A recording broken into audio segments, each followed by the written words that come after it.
Assalamualaikum warahmatullahi wabarakatuh.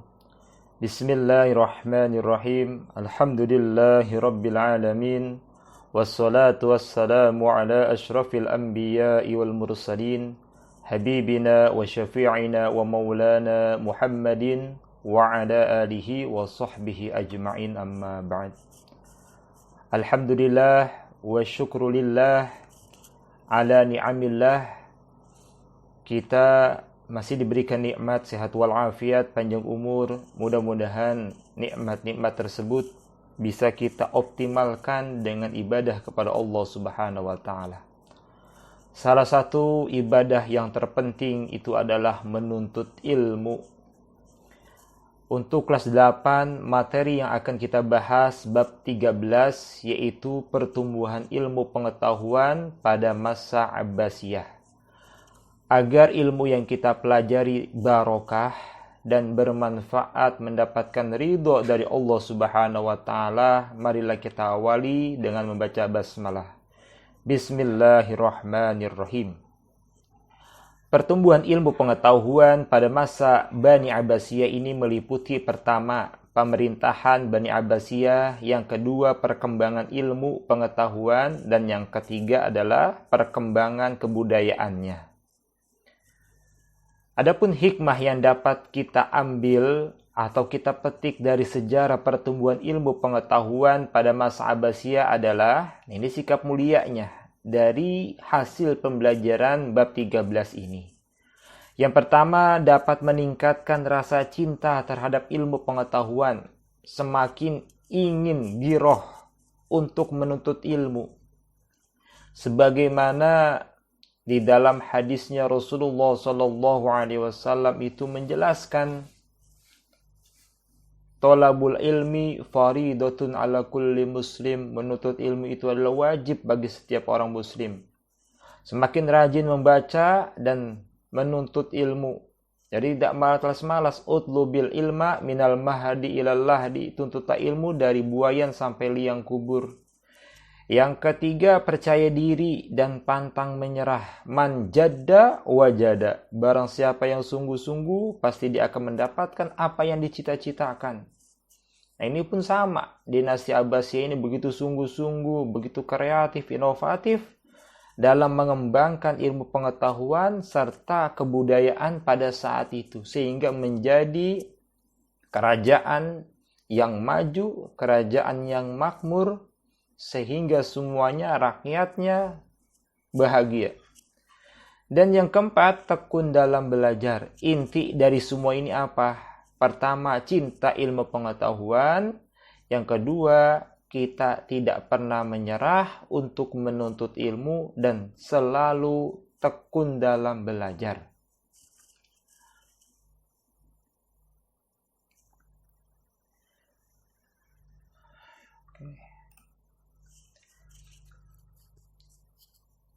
Sudah menjadi hukum alam bahwa berdirinya suatu dinasti atau khalifah kerajaan akan mengalami beberapa fase perkembangan, yaitu fase pembentukan, pembinaan, kejayaan, kemunduran, dan kehancuran. Jadi fase ini pasti akan dilalui ini. Akan dilalui. Di antaranya itu dinasti Umayyah. Hal ini sudah menjadi teori konkret bagi perjalanan sejarah setiap bangsa. Gejala alamiah ini dialami pula oleh Khalifah Bani Umayyah yang pada awal berdirinya dirintis oleh Muawiyah bin Abi Sufyan.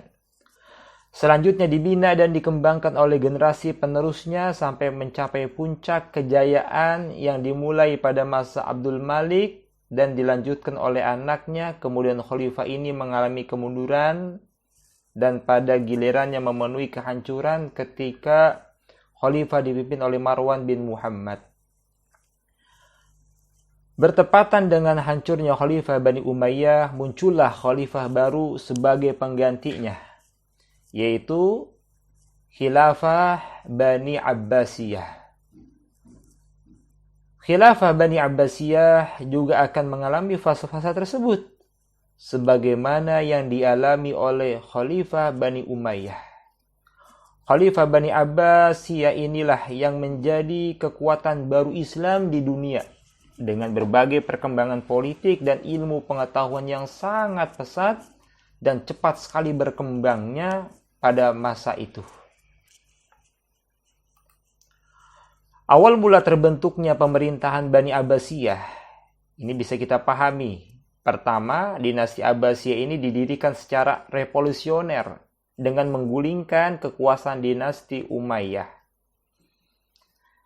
Jadi kalau secara tidak langsung ini, dinasti Abbasiyah ini mengambil kekuasaan yang telah dikuasai pada saat itu oleh dinasti Umayyah.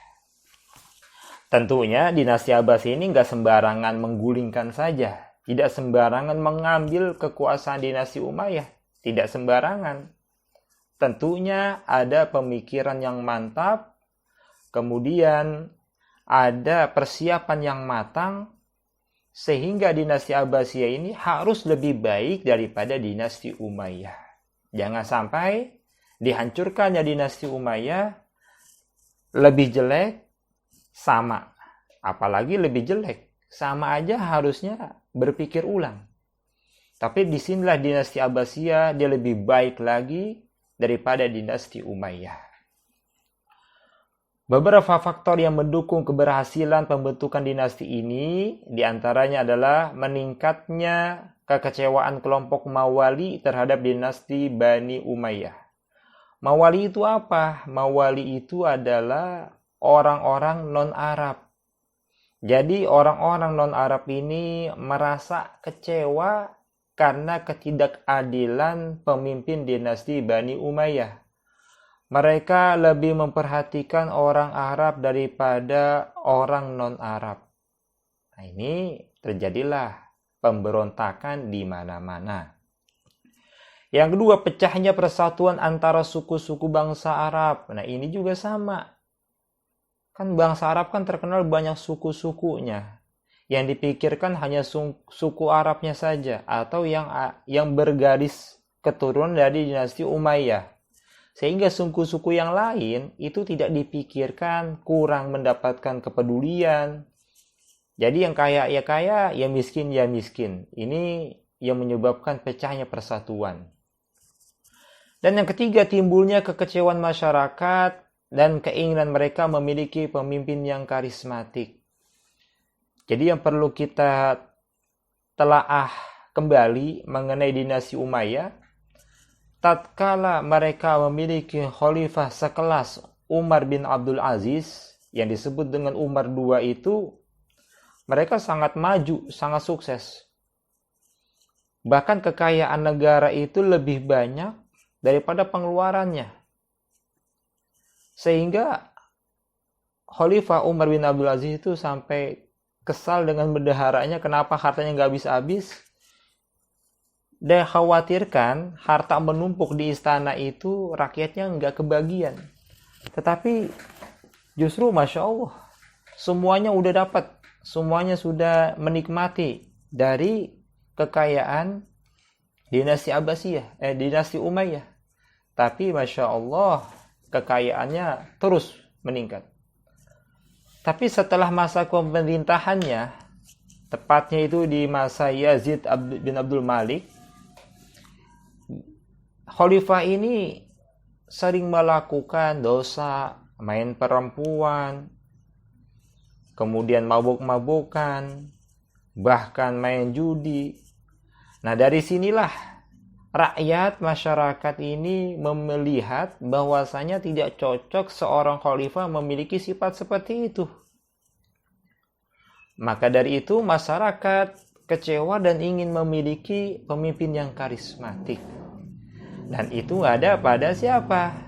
Di antaranya adalah pada Abul Abbas As-Saffah yang menjadi pemimpin Bani Abbasiyah. Selain yang tiga ini, sebenarnya juga awal mula terbentuknya pemerintahan Bani Abbasiyah itu ada dua faktor. Yang pertama, faktor eksternal. Faktor eksternal itu berarti di luar dari dinasti Abbasiyah, ya lagi-lagi kembali kepada dinasti Umayyah, itu eksternalnya. Karena tatkala Muawiyah bin Abi Sufyan, yaitu pendiri pertama Bani Umayyah, itu melakukan perjanjian dengan Hasan bin Ali bahwasanya tidak boleh pemimpin setelah Muawiyah bin Abi Sufyan dari keluarganya. Harus ada pemilihan. Ternyata Muawiyah bin Abi Sufyan ini melanggar perjanjian tersebut. Justru dia mengangkat anaknya Yazid bin Muawiyah. Nah, dari sinilah sudah akan timbul bom waktu yang akan memberontak kepada kerajaan Bani Umayyah. Nah, kalau faktor internalnya, yaitu mereka beranggapan nih, Bani Abbas ini beranggapan dia lebih berhak daripada dinasti Umayyah. Kenapa? Karena dia masih ada keturunan dari Rasulullah SAW atau dari Bani Hashim. Jadi mereka beranggapan dia lebih berhak daripada Umayyah.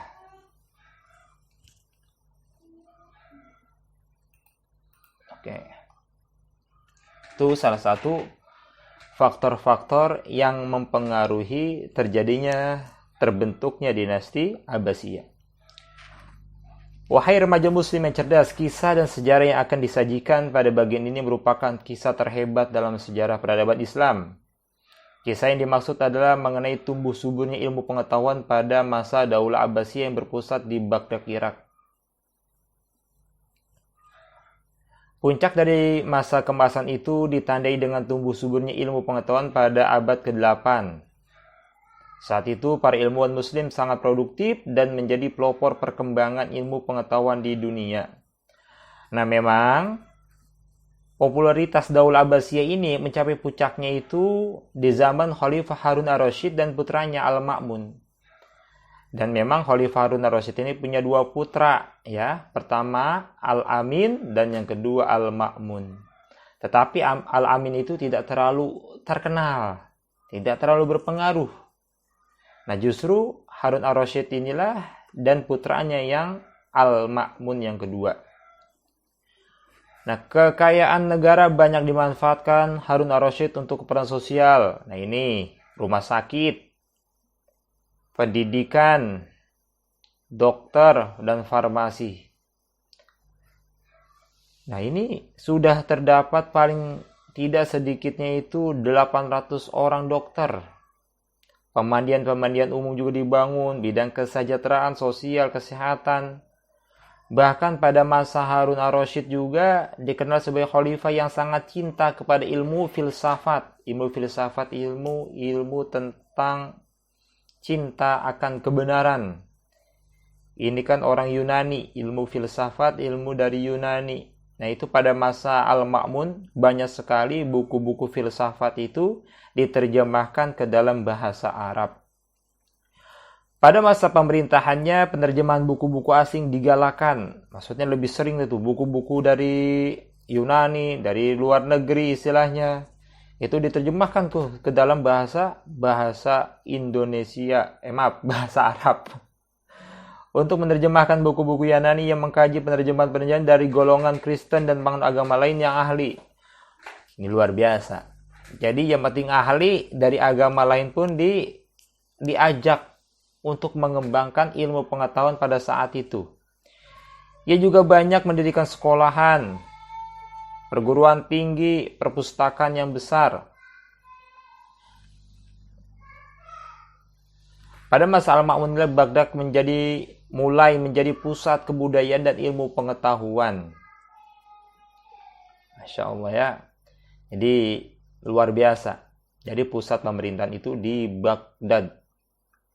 Baghdad itu di mana?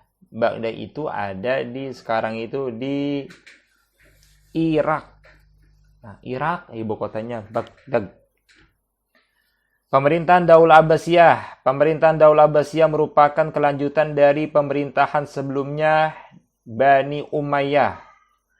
Pendiri Daulah Abbasiyah ini adalah Abdullah As-Saffah ibnu Muhammad bin Ali bin Abdullah bin Abbas. Tahu Abdullah bin Abbas As-Saffah. Abdullah As-Saffah. Pola pemerintahan yang diterapkan oleh Daulah Abbasiyah berbeda-beda sesuai dengan perubahan politik, sosial, dan budaya. Kekuasaannya berlangsung dalam rentang waktu yang cukup lama. Nih, liatin ya. 132 Hijriah sampai 656 Hijriah. Kalau Masehinya 750 Masehi sampai 1258 Masehi. Berdasarkan perubahan pola pemerintahan dan politik, para sejarawan biasanya membagi masa pemerintahan Daulah Abbasiyah menjadi 5 periode. Periode pertama, periode pengaruh Arab dan Persia pertama. Periode kedua disebut periode pengaruh Turki pertama. Periode ketiga, kekuasaan dinasti Bani Buwayyih dalam pemerintahan Khilafah Abbasiyah Persia kedua. Ya, pada periode keempat, ini disebut juga dengan masa pengaruh Turki kedua, Sultan Saljuk. Nah ini, Sultan Saljuk. Dan yang kelima adalah kekuasaan hanya efektif di sekitar kota Baghdad dan akhirnya invasi dari bangsa Mongol. Maksudnya dihancurkan oleh bangsa Mongol. Ini masa-masa yang suram nih. Masa-masa suram. Ini bisa kita lihat pendirinya Abbas. Bani Abbasiyah Ibnu Abbas Ali bin Muhammad. Abdullah bin Abbas. Ya karena dia beranggapan kan Rasulullah punya paman tuh, Abbas. Kalau putranya Abbas kan yang sangat dekat dengan Rasul, Abdullah bin Abbas. Tapi bukan dia ya. Ini Abdullah yang namanya Abdullah bin Abbas ini pendiri dari dinasti Abbasiyah. Ada As-Saffah. As-Saffah itu artinya penumpah darah. Ini sebenarnya masih banyak nih. Pada awalnya ibu kota negara ini adalah Hashimiyah dekat Kufah. Nih, jadi pertama ibu kotanya bukan Baghdad, tapi Hashimiyah dekat Kufah. Namun untuk lebih memantapkan dan menjaga stabilitas negara yang baru berdiri itu, Khalifah Al-Mansur, ingat Khalifah Al-Mansur ini khalifah yang kedua, memindahkan ibu kotanya ke Baghdad, dekat bekas ibu kota Persia di tahun 762 Masehi. Dengan demikian, ibu kota yang baru ini, Al-Mansur melakukan konsolidasi dan penertiban pemerintahannya diantaranya dengan membuat semacam lembaga eksekutif dan yudikatif. Udah kayak Indonesia nih, eksekutif dan yudikatif. Jadi luar biasa. Sudah mulai tertata. Secara administrasi semuanya sudah bagus nih. Bahkan dia mengangkat wazir sebagai koordinator dari kementerian yang ada. Wazir itu artinya menteri. Nah, wazir pertama yang diangkat adalah Khalid bin Barmak, berasal dari Balkh, Persia. Ingat, tidak lepas ya dinasti Abbasiyah ini dengan Persia. Persia itu sekarang Iran. Dia juga membentuk lembaga protokol negara, sekretaris negara, dan kepolisian negara. Di samping membenahi angkatan bersenjata, dia menunjuk Muhammad bin Abdurrahman sebagai hakim pada lembaga kehakiman negara.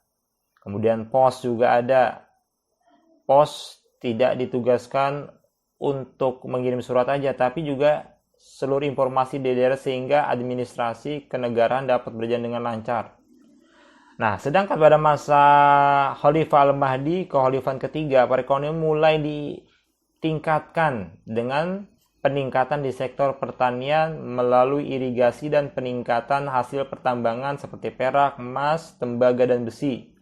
Di samping itu, transit perdagangan antara timur dan barat juga banyak membawa kekayaan. Basrah menjadi pelabuhan yang penting. Nah, ini dinasti Daulah Abbasiyah mengalami masa kemasan pada masa diperintah oleh Khalifah Harun ar-Rasyid, yaitu di tahun 786 sampai 809 Masehi, dan putranya Al-Ma'mun 813 Masehi sampai 833 Masehi. Harun ar-Rasyid adalah seorang khalifah yang adil dan memiliki jiwa sosial yang sangat tinggi. Untuk meningkatkan kesejahteraan dan layanan kesehatan, dia mendirikan rumah sakit, lembaga pendidikan dokter, dan farmasi. Nah, pada masa Harun ar-Rasyid ini, rumah sakit itu dibedakan antara yang sakit laki-laki dengan sakit perempuan. Dan semuanya masyarakat yang berobat di rumah sakit pemerintahan itu semuanya digratiskan. Tuh, luar biasa, digratiskan. Lembaga pendidikan dokter digencati lagi, farmasi dikuatkan. Nah, pada masa pemerintahan sudah terdapat paling tidak sekitar 800 orang dokter. Harun ar-Rasyid juga membangun tempat-tempat untuk pemandian umum untuk rakyatnya. Ini luar biasa ya. Biar kagak jorok, mandi umumnya disediain tuh di sana. Kagak bayar. Kalau di Indonesia bayar 2.000, 5.000. Ya, sekarang semuanya bayar. Nah, ini pada masa itu kagak ada yang bayar, mandi gratis tempat umum. Sungguh pada waktu itu kesejahteraan sosial, kesehatan menjadi perhatian serius pemerintah. Untuk mendukung terwujudnya kemajuan tersebut, pemerintah mendorong timbulnya ilmu pengetahuan melalui sektor pendidikan. Nah, jadi sektor pendidikan nih. Bahkan di masa Harun ar-Rasyid pula, itu orang menuntut ilmu bukan hanya orang Islam saja. Non-Muslim pun ikut bergabung menuntut ilmu di sana. Perhatian pemerintah terhadap masalah pendidikan dan ilmu pengetahuan berlanjut pada saat Daulah Abbasiyah dipimpin oleh Khalifah Al-Ma'mun, putranya. Khalifah Al-Ma'mun adalah khalifah setelah Harun ar-Rasyid. Al-Ma'mun juga dikenal sebagai khalifah yang sangat cinta ilmu filsafat.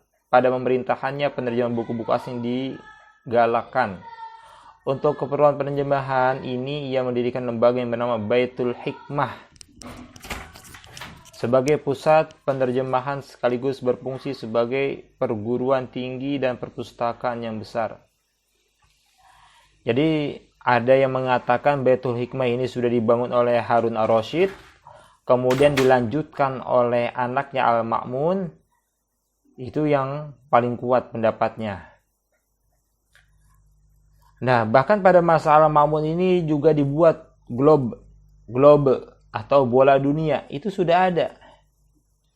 Ya, terlepas dari pro kontraknya bumi ini datar atau bumi ini bulat.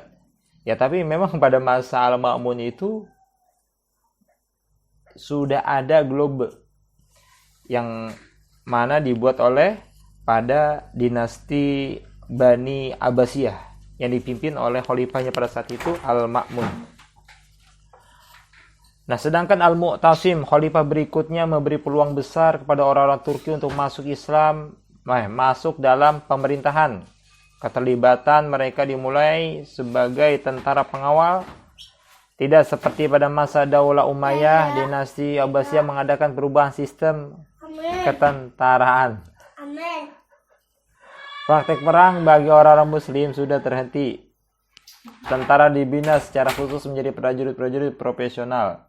Dengan demikian, kekuatan militer dinasti Abbasiyah menjadi sangat kuat. Walaupun demikian, dalam periode ini banyak tantangan dan gerakan politik yang mengganggu stabilitas, baik dari kalangan Bani Abbas sendiri maupun dari luar. Gerakan-gerakan itu seperti gerakan sisa-sisa Bani Umayyah dan kalangan internal Bani Abbas, revolusi Khawarij di Afrika Utara, gerakan Zindik di Persia, gerakan Syiah dan konflik antar bangsa dan aliran pemikiran keagamaan semua dapat dipadamkan. Ini bisa kita lihat nih.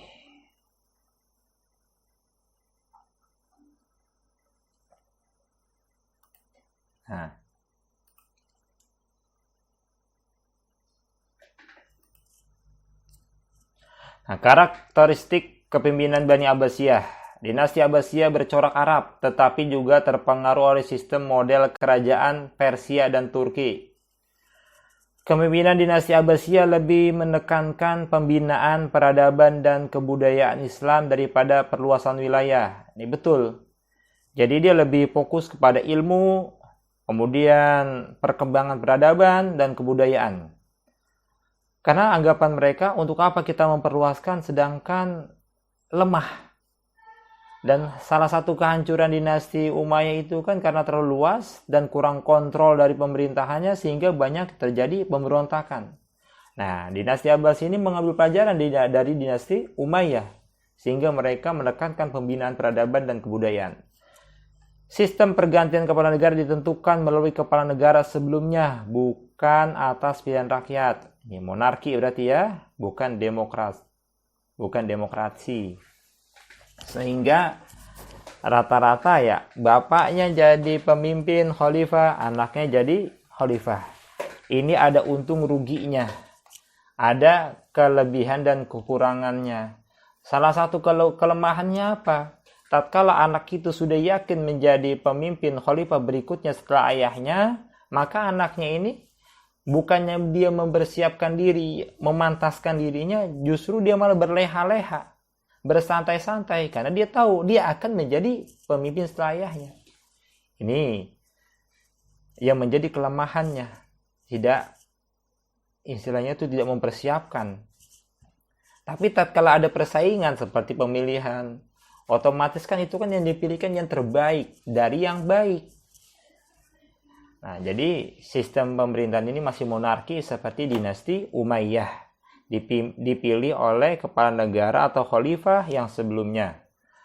Nah, terbentuknya tentara-tentara profesional yang sebelumnya tidak pernah ada.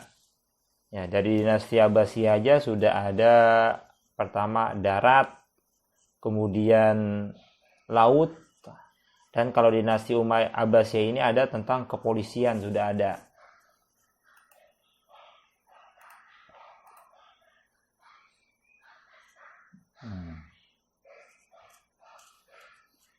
Dinasti Abbasiyah yang berkuasa sejak 132 sampai 656 Hijriah merupakan dinasti yang paling berhasil dalam mengembangkan peradaban Islam. Nah, perkembangan peradaban dinasti Abbasiyah ini kemajuan dalam bidang sosial budaya, perkembangan dan kemajuan bahasa dan sastra, perkembangan seni musik, kemajuan dalam bidang pendidikan, kemajuan Bani Abbasiyah dalam ilmu pengetahuan, kemajuan ilmu pengetahuan agama pada masa dinasti Bani Abbasiyah. Kebijakan sosial dan politik. Dengan berdirinya kekuasaan dinasti Abbasiyah, terjadilah beberapa perubahan sosial politik. Perubahan yang paling menonjol adalah ketampilan kelompok Mawali. Mawali ingat yang sudah dijelaskan di awal, non-Arab. Khususnya Persia, Irak. Mereka menduduki peran dan posisi penting dalam pemerintahan menggantikan kedudukan bangsa Arab. Jadi kalau dinasti Umayyah, Mawali ini nggak dianggap. Tapi dinasti Abbasiyah justru menonjolkan, menampilkan kelompok Mawali ini, bahkan dia menduduki posisi penting dalam pemerintahan, menggantikan kedudukan bangsa Arab. Nah. Sistem ekonomi. Pada awal masa kepemimpinan Bani Abbasiyah, perbendaharaan negara penuh dan berlimpah ruah, uang yang masuk lebih banyak daripada uang pengeluaran. Pada masa ini yang menjadi khalifah adalah Al-Mansur. Keberhasilan dalam bidang ekonomi didukung oleh sektor pertama, pertanian. Khalifah membela dan menghormati kaum tani. Ini cakep nih. Udah kayak zamannya dulu presiden kita nih. Yang kedua, tani dihargain. Ya kalau kita lihat petani sekarang itu kesian, gabah itu harganya 3.500. Tapi kalau sudah jadi beras harganya 9.000. Petani yang capek yang nanam. Ya tahu sendirilah. Nah, di sini pertanian itu khalifah membela dan menghormati kaum tani. Jadi sangat-sangat dihormati banget. Dihargai sekali jerih payah kaum tani.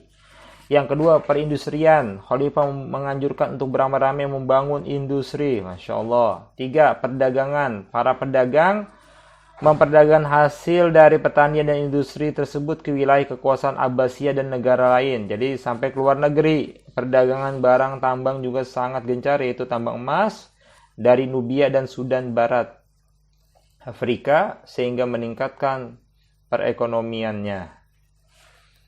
Nah, kita kembali ke pelajaran buku paket. Nah, pada masa Daulah Abbasiyah merupakan masa kemasan Golden Age pada umat Islam. Bagi umat Islam, pada masa itu umat Islam telah mencapai puncak kemuliaan baik dalam bidang ekonomi, peradaban, kekuasaan. Nah, kemudian di sini sudah dibahas tadi ya, buku-buku bahasa asing diterjemahkan ke dalam bahasa Arab. Bahkan cendekiawan-cendekiawan Islam pada masa Daulah Abbasiyah itu banyak sekali. Nah, contohnya nih bidang filsafat. Ingat, filsafat itu ilmu dari Yunani. Walaupun sebenarnya Nabi Ibrahim itu sudah berfilsafat, merenung, berpikir secara mendalam, mencari tentang kebenaran. Itu sudah ada di zaman Nabi Ibrahim alaihissalam, tentang beliau mencari Tuhan. Itu ilmu filsafat. Tokoh cendekiawan Islam di bidang ilmu filsafat adalah Abu Nasr Muhammad bin Tarhan. Ini dikenal dengan Al-Farabi. Nah, ini sering kita dengar nih, Al-Farabi. Kemudian Abu Yusuf bin Ishaq yang dikenal Al-Kindi. Ini sering kita dengar. Jadi gampangnya Al-Farabi, Al-Kindi, Ibnu Sina, Al-Ghazali. Memang di antara ilmu tokoh-tokoh filsafat ini ada juga dia itu ahli di bidang yang lain. Contohnya siapa? Al-Ghazali. Al-Ghazali selain dia ahli filsafat, nanti di sini dia juga ahli ilmu kalam, tauhid. Bahkan tasawuf juga sama. Nah, di sini Al-Ghazali juga termasuk. Nah, ini. Jadi Al-Ghazali luar biasa, ada 3. Al-Ghazali. Nah, kalau Ibnu Sina, At-Tib. Kita pernah dengar tuh At-Tib. Jadi selain filsafat juga tentang dokter Ibnu Sina ini. Avicenna, terkenalnya Avicenna. Orang-orang barat itu menyebut Avicenna. Ibnu Rushd, Ibnu Bajjah, dan Ibnu Tufail. Tolong kalian pahami nih, ilmu filsafat siapa saja tokohnya. Bidang ilmu kedokteran. Di sini ada Hunayan bin Ishaq. Tapi yang paling terkenal itu Jabir bin Hayyan. Nah, ini bapaknya ilmu kimia nih. Jadi Jabir bin Hayyan itu bapaknya ilmu kimia. Kemudian Ibnu Sahal Ar-Razi, campak dan cacar. Tobit Ibnu Qurra. Nah, sedangkan matematika, ini yang sering kita dengar nih, Muhammad bin Musa Al-Khwarizmi, penemu huruf 0 dengan bukunya Al-Jebra. Kalau bahasa kitanya, bahasa Arabnya Al-Jabbar, Al-Jebra. Geometri, ilmu matematika, Umar bin Farukhan. Ini bukunya Quadripartitum. Banu Musa, ilmu pengukur permukaan, datar dan bulat. Jadi luar biasa. Tokoh ilmu falak. Di sini ada ilmu falak itu apa? Ilmu tentang perbintangan. Jadi hampir mirip lah dengan astronomi. Nah, ini pembuat global nih.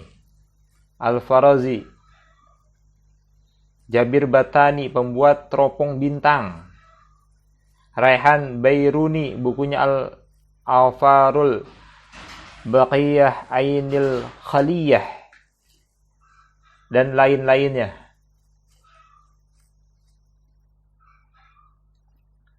Kemudian bidang tafsir.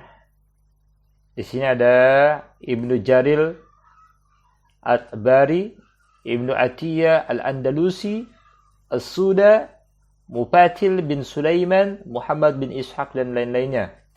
Ilmu hadis, di sini ada Imam Bukhari, Imam Muslim, Ibnu Majah, Abu Daud, Tirmizi, dan lain-lainnya. Jadi sering kita dengar rawi hadis itu hidup di zaman dinasti Abbasiyah.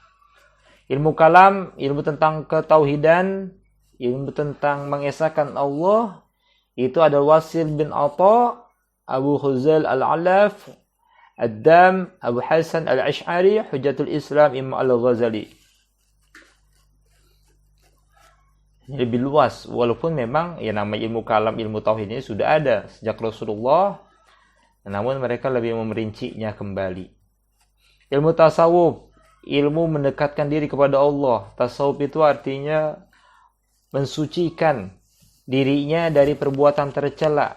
Tasawuf, sofiyun, artinya bening, suci, bening.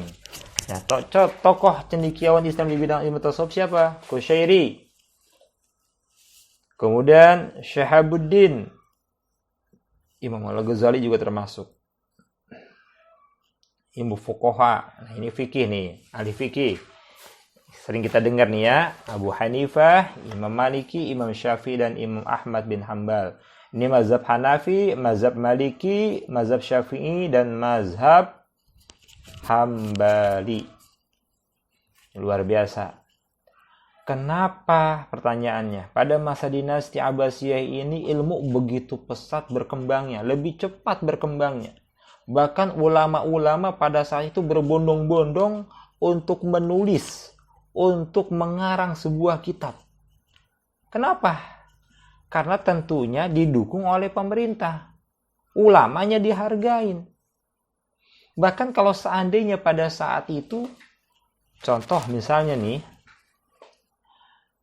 ada seorang ulama mengarang kitab, kitabnya beratnya itu 5 kilo, misalnya.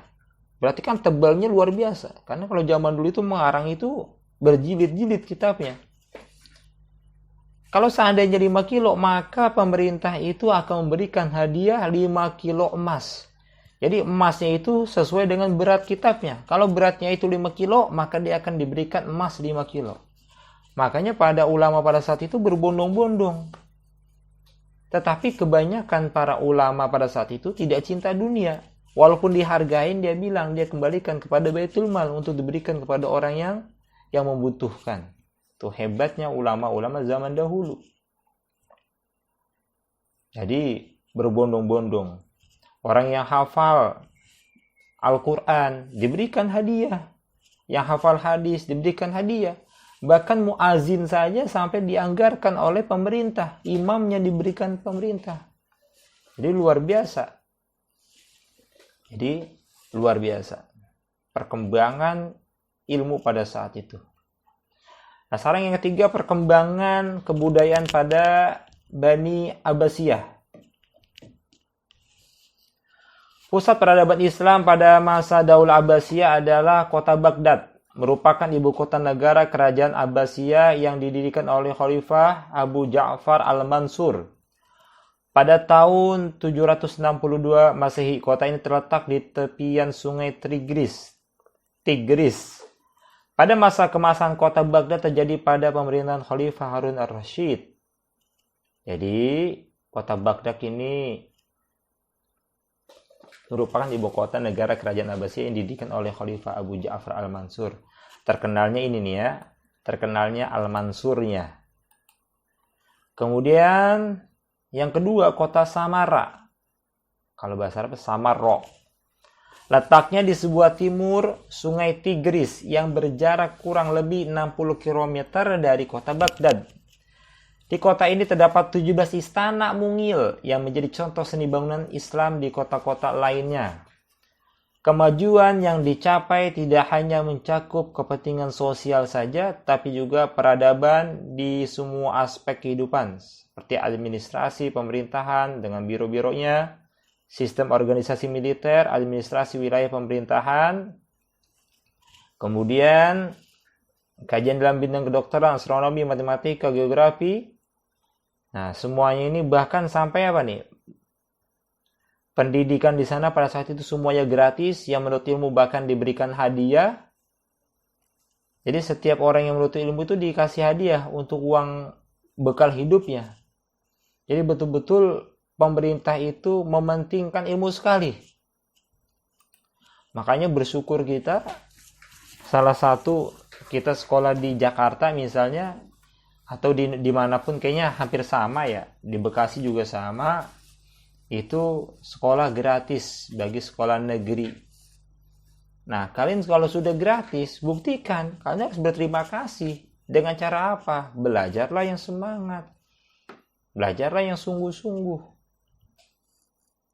Jangan gara-gara gratis nggak ada tanggung jawabnya. Justru dengan sekolah gratis, kita harus buktikan berterima kasih kepada Allah Subhanahu wa Ta'ala dengan belajar yang baik. Nah, pendidikan perpustakaan, toko buku, media tulis, seni rupa, seni musik, dan arsitek. Nah, dengan mempelajari sejarah pertumbuhan ilmu pengetahuan ini diharapkan dapat memberikan pengaruh terhadap akhlak kita dalam kehidupan sehari-hari. Ini kan cerita dari awal sampai akhir ini itu menunjukkan betapa hebatnya. Tapi ingat, yang namanya fase kepemimpinan suatu kerajaan, suatu bangsa, itu pasti ada namanya kehancurannya. Nah, kalau kita lihat di sini nih. Nah, penyebab hancurnya dinasti Abbasiyah itu ada dua juga. Faktor internal, faktor eksternal. Faktor internalnya apa? Ketergantungan Khalifah Abbasiyah kepada tentara bayaran. Jadi, ketika Al-Musta'sim, Khalifah terakhir itu yang dihancurkan oleh tentara Mongol, itu kesian banget meninggalnya. Harus dimasukin ke dalam kayak tikar gitu. Kemudian kuda yang galak, ngamuk, diinjek-injek gitu. Sampai hulagukan. Nah, ini kita akan kaitkan kepada faktor eksternal. Hulagukan itu tatkala dia datang ke Baghdad, berjumpa dengan Musta'sim, khalifah pada saat itu, berkata, "Untuk apa engkau mengumpulkan harta begitu banyak, kau pendam di bawah istana ini kurang lebih 500 tahun, tetapi kamu tidak membayar pasukan kamu semuanya. Kamu didik pasukan kamu ajarkan tentang bagaimana kemiliteran, sehingga mereka itu siap mati untuk kamu. Jadi tatkala tentaranya nggak dibayar, ya mereka nggak akan setia kepada Khalifah Abbasiyah. Jadi seharusnya dibuat benteng yang tinggi, tuh diajarin sama hulagukan. Nah, hulagukan. Kemudian ketidakmampuan para khalifah dalam mengendalikan pemerintahan. Ya karena tadi ya, sistemnya kan monarki, anaknya belum tentu siap. Karena gengsi, orang tua harus nunjuk anaknya, siap nggak siap, yang penting anaknya harus jadi pemimpin. Ini salah lagi nih. Konflik internal keluarga istana, yang namanya paman sama keponakan, saling sikut, ingin menguasai. Ini luar biasa. Tampilnya dominasi militer, permasalahan keuangan, berdirinya dinasti-dinasti kecil, fanatisme keagamaan. Ini memang betul-betul menjadi salah satu penyebab internal. Jadi tidak mendukung. Sedangkan di zaman Rasulullah saja, pada saat itu tinggal di Madinah, itu agama dari Yahudi, Nasrani, itu kan dibuat perjanjian namanya Piagam Madinah. Sehingga semuanya membela tatkala kota Madinah diserang, itu wajib semua penduduk Madinah membela negaranya, membela kotanya. Nah, ini faktor internalnya, dari dalamnya. Dan yang lebih dahsyat lagi, selain ini, itu ada faktor internal yang paling yang kita khawatirkan, bukan hanya Abbasiyah saja. Indonesia juga harus perlu khawatir. Itu apa? Pengkhianatan. Itulah yang terjadi ya, pengkhianatan. Karena tatkala Abbasiyah ini udah di ujung penghancuran, ternyata ada salah satu orang kepercayaan dari dinasti Abbasiyah ini mengadu domba. Dia minta pertolongan itu bukan kepada sesama muslim yang benar, yang lurus, tapi dia minta tolong kepada Syiah. Ya, Syiah ini tidak akur dengan Sunni. Sampai sekarang pun di Baghdad itu, di Irak itu, ya Sunni Syiah itu selalu ada pertentangannya, selalu ada perselisihannya, yang mengakibatkan dihancurkanlah tuh dari dalam oleh orang Syiah itu tersebut, yang mengakibatkan segala apapun yang ada dirahasiakan oleh khalifah pada saat itu dilaporkanlah kepada musuhnya, salah satunya kepada hulagukan, sehingga hulagukan itu tahu ada harta karun di bawah istana. Dan itu memang hanya tahu ya khalifah. Jadi setiap khalifah melaporkan kepada khalifahnya. Jadi luar biasa yang namanya pengkhianatan itu. Indonesia pun yang kita khawatirkan apa? Pengkhianatan. Kalau udah pengkhianatan itu udah paling berat udah. Susah. Kenapa disebutnya pengkhianatan paling berat? Karena musuh dalam selimut. Kita nggak tahu. Kelihatannya senyum-senyum di depan kita. Tapi pada hakikatnya di belakang kita dia mau bunuh kita. Itu yang perlu diwaspadai oleh setiap suatu pemerintahan. Pengkhianatan yang tidak terelakkan itu bisa menghancurkan kerajaan pada saat itu. Faktor eksternalnya perang salib ini terjadi di Andalusia ya. Jadi memang perang salib ini bertubi-tubi nih, nggak selesai-selesai nih, bertahun-tahun. Kemudian serangan tentara Mongol. Siapa pemimpin tentara Mongol ini? Kalau seandainya rajanya tentara Mongol ini Hulagu kan, tapi tentara Mongol dipimpin oleh Genghis Khan namanya. Jadi ada dua panglima perang yang tak terkalahkan. Pertama Khalid bin Walid, ini pemimpin perang Islam nih. Yang kedua adalah Genghis Khan. Jadi dari sini semua dapat kita pelajari. Cinta ilmu, cinta agama. Ingat tuh, cinta ilmu, cinta agama. Dan berikanlah kekuasaan itu kepada ahlinya. Bukan kepada orang yang dekat dengan kita tapi tidak ahli. Nauzubillah min dzalik. Terima kasih banyak. Mudah-mudahan ada manfaatnya. Kita akhiri dengan membaca hamdalah. Alhamdulillahirabbil alamin.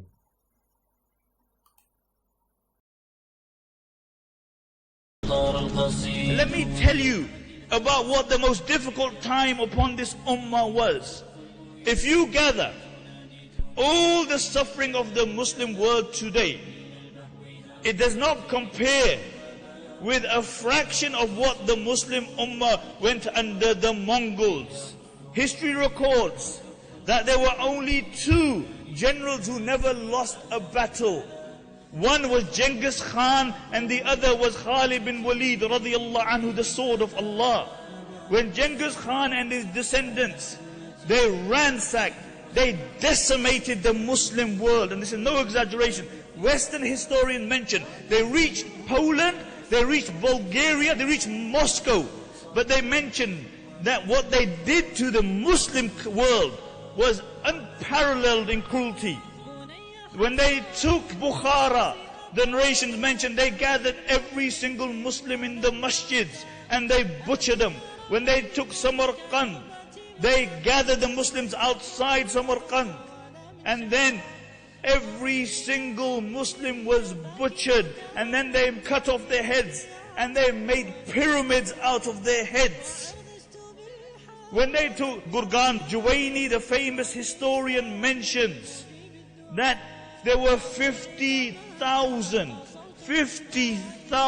Mongol soldiers. Each one had been given 24 Muslims to execute. And then after that, they marched upon where? They marched upon the Muslim Caliphate, Baghdad. Baghdad was the most beautiful city in the Muslim world, if not the most beautiful city in the world. Musta'sim was the Caliph.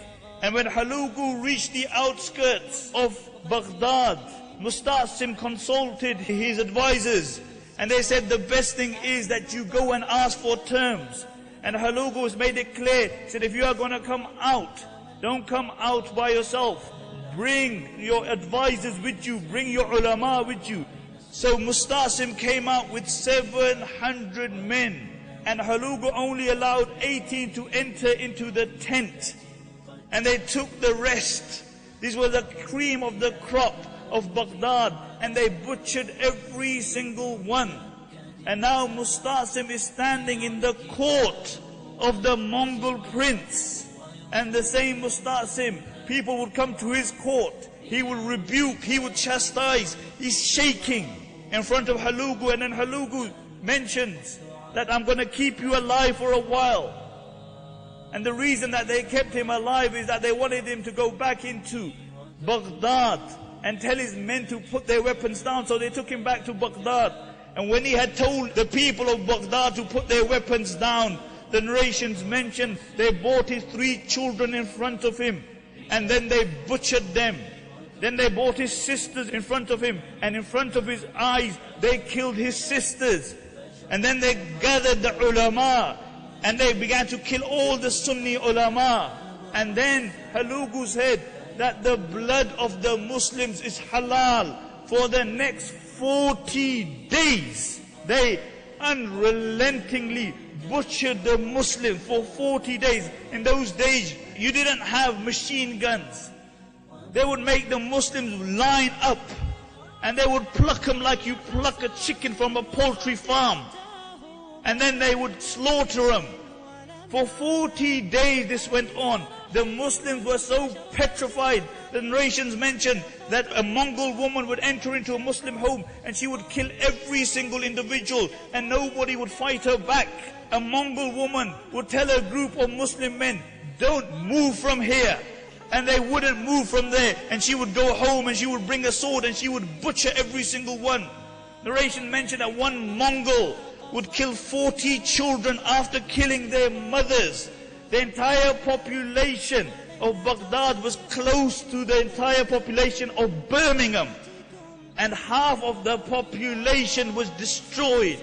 And after 40 days, Halagu came into Baghdad and he gave an order that this killing should be stopped. And many of the Muslims had dug graves, and they were hiding in these graves. Many ate dogs, cats, even corpses to survive. This was the situation. And then Halagu said to Musta'sim, he said, bring me your wealth. So he brought him his wealth. He said, no, bring me the wealth which is hidden. And in the middle of the palace there had a hawd, and underneath was the treasure which had been gathered for the last 500 years. For the last 500 years, the Abbasid caliphs had hid their wealth there. In one day, it went up. And then they imprisoned Musta'sim and they starved him. And Musta'sim asked for some food. And Halagu sent him a platter with gold upon it. And he said, what am I going to do with this gold? He sent it back. And then Halagu went to him. And look at this. This is a non-Muslim. He's telling the Muslim king. He said, if you can't eat it, then why did you hoard it for? If you couldn't eat it, why did you hoard it for? Why did you give it to your men so they were ready to die for you? And then he took him and he showed him the big gates of Baghdad. He said, what good are these big metal gates when there is no men to defend them? Why didn't you break these gates and make lances out of them and give them to your men? Musta'sim said, it's Qadrullah. And Halagu said, I will show you Qadrullah. And they rolled him up in a carpet, and then they had him trampled by the horses. 800,000 Muslims died. 800,000. The Darul Hikmah, the greatest Muslim library in the world, millions of books were ransacked, thrown into the Euphrates, until the Euphrates went black with the ink. Black with the ink. And Halagu found it so difficult to stay in Baghdad because the stench of the dead corpses, that he moved out of Baghdad. This is what happened with the Muslims. But then, let's ask ourselves a question. How was it possible that in a period of 80 years, the same barbaric Mongols became Muslims? They became ambassadors. Because there were men and women who carried on the dawah, even in this state. Nothing perturbed them. People died for this dawah. The Sahaba died to promote and propagate this deen. The women